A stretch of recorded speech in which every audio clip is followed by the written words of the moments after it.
मैं कर्मों की गुह्य गति की ज्ञाता आत्मा हूँ। बहुत वंडरफुल वरदान है आज का। बाबा कहते मैंने तुम बच्चों को कर्मों की गुह्य गति का ज्ञान दिया है और उस ज्ञान के लिए आपको सबसे पहले बाबा का बच्चा बनते ही, ब्राह्मण जन्म लेते ही दिव्य बुद्धि दी है गिफ्ट में। ये दिव्य बुद्धि का वरदान ऐसा है जो कर्मों की गुह्य गति को सामने लाता है। समझने में ये बुद्धि की मदद मिलती है, क्योंकि बुद्धि पर आधार है राइट और रॉन्ग का। जैसा बुद्धि समझे और निर्णय करे उसी आधार पर कर्म होता है। तो बाबा ने कहा आप सबको बाबा का बच्चा बनते ही, ब्राह्मण बनते ही एक वरदान तो मिल जाता है दिव्य बुद्धि का, पर इसकी संभाल करनी पड़ती है। जैसे बहुत कीमती चीज होती है ना, संभाल के रखते हैं। हीरा होगा सोने की डब्बी में रखेंगे, छिपा के रखेंगे, कोई चोरी न कर ले। एक दिया भी जलता है तो चिमनी लगा देते हैं कि तूफान से बुझ न जाए। तो बाबा ने कहा इस दिव्य बुद्धि को भी संभाल के रखना होता है। इसकी 3 चीजों से संभाल करनी होती है। एक समस्याओं से, दूसरा संग से, तीसरा मन मत से। ये 3 चीजों से अगर संभाला नहीं तो ये दिव्य बुद्धि वापस स्थूल बुद्धि में बदल जाएगी और रजिस्टर पे दाग आ जाएगा। 3 चीजें फिर से रिपीट करते। समस्याएं। अब समस्याएं जब आती हैं तो एडवर्सिटी एक चैलेंज होती है कि इस समय आपका निर्णय मर्यादा अनुकूल चलता है या मर्यादाओं के बाहर जाता है। जैसे समझो कोई नॉर्मल रूटीन में सच्चा है, अब हमेशा सच बोलता है, पर उसकी सच्चाई तब तोली जाएगी जब उसकी गर्दन पे तलवार आ जाए और सच बोलते ही गर्दन कटनी हो। तब पता चलेगा कि इसमें सच की कितनी ताकत है। तब ठीक निर्णय शक्ति समझ में आएगी। इसलिए बाबा ने कहा समस्याओं के समय बुद्धि की संभाल करने की आवश्यकता होती है कि समस्या में भी बुद्धि दिव्य बनी रहे।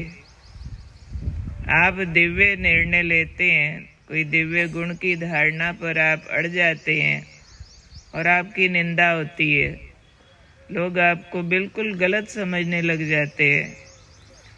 तब पता चलता है कि आप उस निर्णय को किस तरफ लेके जाते हो। अडिग रहते हो या बदल जाते हो। सारे महारथियों की कहानियां देख लो। इतिहास में भी जितने भी महान आत्माएं हुए उनकी कहानियां देख लो। जब भी समस्याएं आई उन्होंने अपने निर्णय नहीं बदले और जमाने को उनके आगे बाद में झुकना पड़ा। तो यही बाबा कहते दिव्य बुद्धि पर समस्याओं का प्रभाव आने का चांस होता है कि समस्याओं के टाइम जहां असुविधाएं आई तो हो सकता है अपनी छोटी सी सुविधा के खातिर भी हम अच्छा निर्णय बदल के गलत ले लें। सच के बजाय झूठ पे आ जाएं, नम्रता के बजाय अकड़ जाएं, क्षमा के बजाय बदला लेने पे आ जाएं, दूसरे को आगे बढ़ाने के बजाय ईर्ष्या में आ जाएं। जहां अपने पर कोई असुविधा, कोई खतरा, कोई मेहनत ज्यादा आ जाए तो वहां पता चलता है कि इनकी बुद्धि कितनी दिव्य है, कितनी संभाली हुई है। दूसरा, इस पर पड़ता है प्रभाव संग का।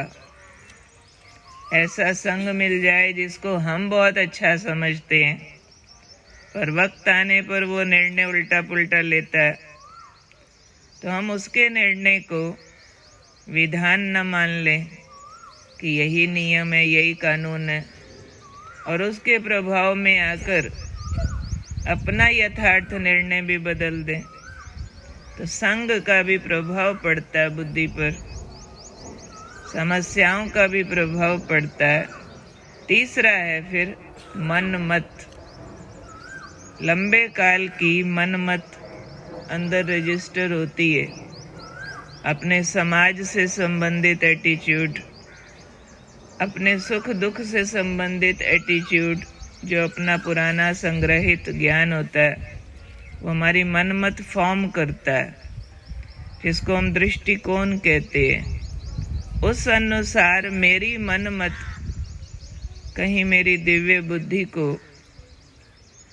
अदिव्य तो नहीं बनाती है, भ्रष्ट तो नहीं करती है। तो ये बाबा ने कहा, ये 3 चीजों की संभाल करने वाले बच्चों का रजिस्टर बेदाग रहता है। नहीं तो अगर किसी की दिव्य बुद्धि समय पर काम नहीं करती तो उसके रजिस्टर पर दाग आ जाते हैं। रजिस्टर पर दाग मीन्स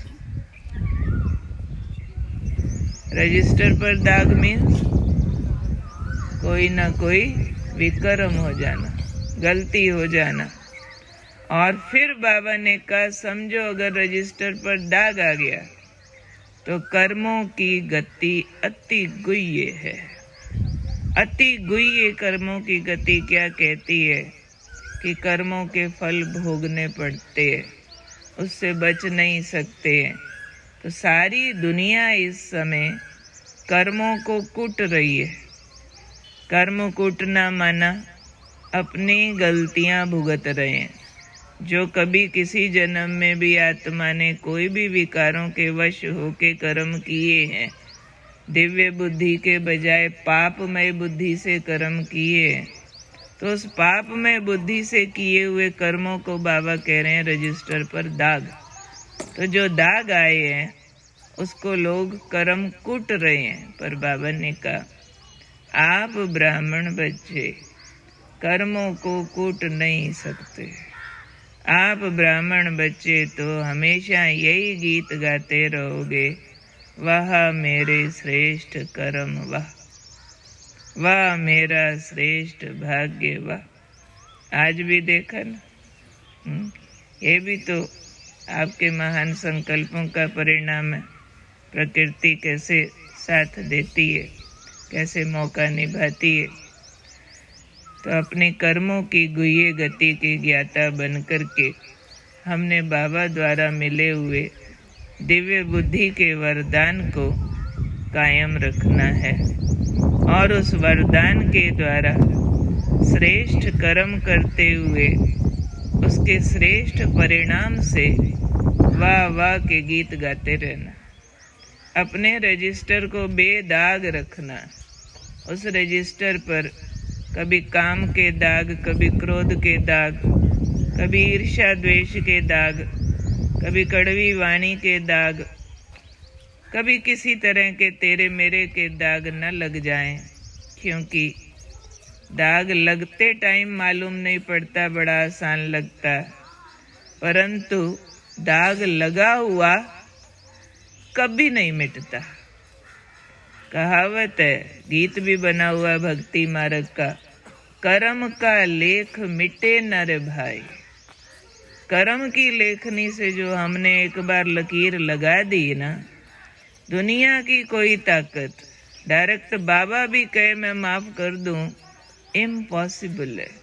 वो कर्म की रेखा इतनी गहरी होती है जो सिर्फ कर्म के बटन से ही डिलीट होती है।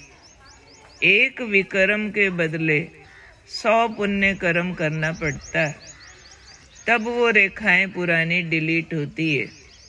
लिखा हुआ मिटाना आसान नहीं होता है, वो हाथ की रेखा बन जाता है। वो मस्तक की लकीरें बन जाता है, वो कर्म का प्रभाव ग्रहों तक चला जाता है, जिसका रिजल्ट वापस आता ही आता है। Every action has an equal and opposite reaction.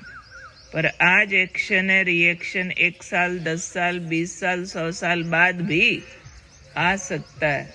इसलिए हम ब्राह्मण बच्चे हर कर्म सोच समझ के, संभल संभल के करते हैं। कम बोलो पर मीठा बोलो, कम करो पर श्रेष्ठ करो, कम सोचो पर अच्छा सोचो। जल्दबाजी में कोई भी फैसला नहीं लेना चाहिए। जल्दबाजी में कुछ बोल देना, कर देना, फिर बार बार उसका पश्चाताप करना या सॉरी करना, उसके बजाय दिव्य बुद्धि को रोज चमका के रखो। जो लोग दिया जलाते हैं ना, वो चिमनी रोज जरूर साफ करते थे, ताकि दिए की रोशनी ठीक फैलती रहे। ऐसे ही हमने मन बुद्धि पर रोज काम करना है, ताकि इस पर माया की धूल ना आ जाए, माया के बादल ना आ जाए, तो ये बुद्धि हमारा साथ देती रहे। इस पर हम कर्मों की गुह्य गति के ज्ञाता बच्चे बहुत बहुत ध्यान देते रहें। ठीक है? क्लियर होती है बात?